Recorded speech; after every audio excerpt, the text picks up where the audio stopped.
Dear passengers, good evening. This is your conductor speaking. It is a pleasure to have you with me on this journey along a desolate and mysterious road. Today, we will explore a theme that is undoubtedly among our favorites: chilling and paranormal accounts experienced by healthcare professionals. Tonight, we will focus on the experiences of nurses. So please, recline your seats, fasten your seatbelts, and relax, for from now on, you are in good hands. Let us embark on our voyage into the unknown. First stop, the hospital chapel. It all began on a night shift at a large university hospital on All Saints' Day, November 1st. The emergency room was crowded, and I was assigned to the trauma unit. Around 11:30 p.m., a patient arrived with a severe wrist fracture requiring the insertion of pins. I accompanied the patient, the trauma surgeon, and an elderly nurse, already accustomed to the hospital's nocturnal environment. The trauma room was located near the chapel, which had been locked since 8 p.m. During the procedure, as I prepared the patient and the nurse organized the instruments, I distinctly saw a figure pass by the open door. The doctor saw it too and asked the nurse who else was on duty. She calmly replied that only the three of us were there and that she had locked the door. A few minutes later, the lights began flickering and a murmur of prayers echoed through the room. The nurse smiled and remarked that strange phenomena were common there, but she had never heard prayers before. Suddenly, everything stopped, as if nothing had happened. The procedure was completed, but the feeling that something or someone was watching lingered throughout the night. Later, we learned that in the 1940s, a nurse had died in that very corridor while praying for patients during a wartime bombing. Second stop, the warning. I work at a small public hospital in rural Mexico. One night, before starting my shift, I went to the restroom near the unit where I was assigned. While washing my hands, a young woman burst in, desperate, pleading for help for her father, who was in cardiac arrest. I immediately alerted my colleagues, and we managed to stabilize the man just in time. The next day, when talking to the patient, I mentioned his daughter's quick action. He looked at me in surprise and revealed that no family members had accompanied him that night. When I described the young woman, he began to cry, saying she matched the description of his daughter, who had passed away 5 years ago in the same hospital. That moment left me speechless, as it seemed something far beyond normal had occurred. A few days later, I asked the staff if they had seen the young woman that night. Everyone denied it. This led me to search for more details about the case of the deceased daughter, discovering she had tragically died in an accident while trying to save someone else.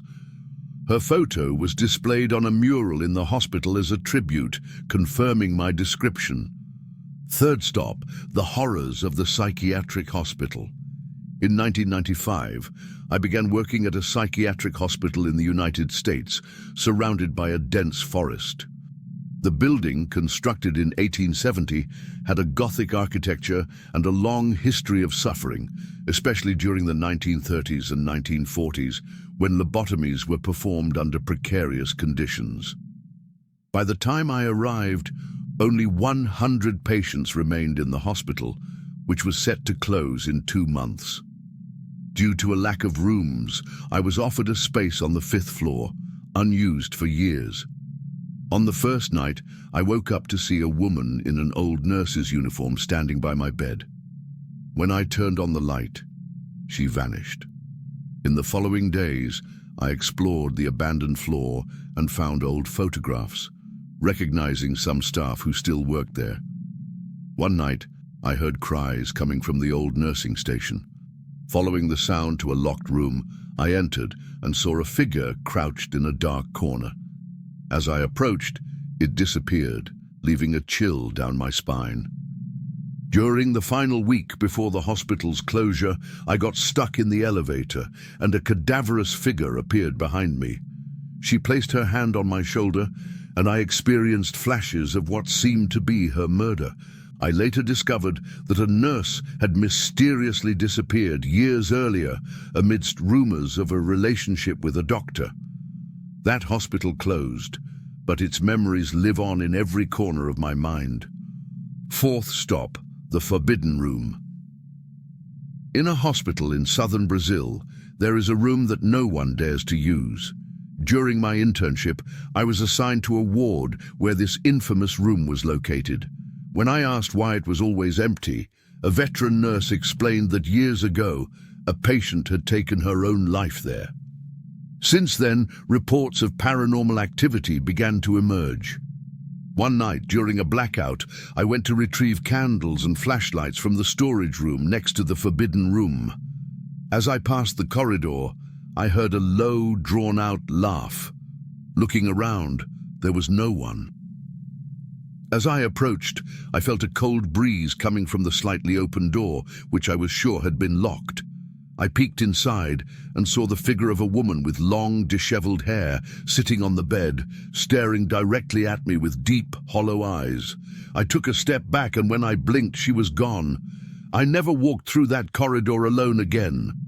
Weeks later, I spoke to the veteran nurse again and discovered that before her death, the patient had reported hearing voices and feeling presences in the room.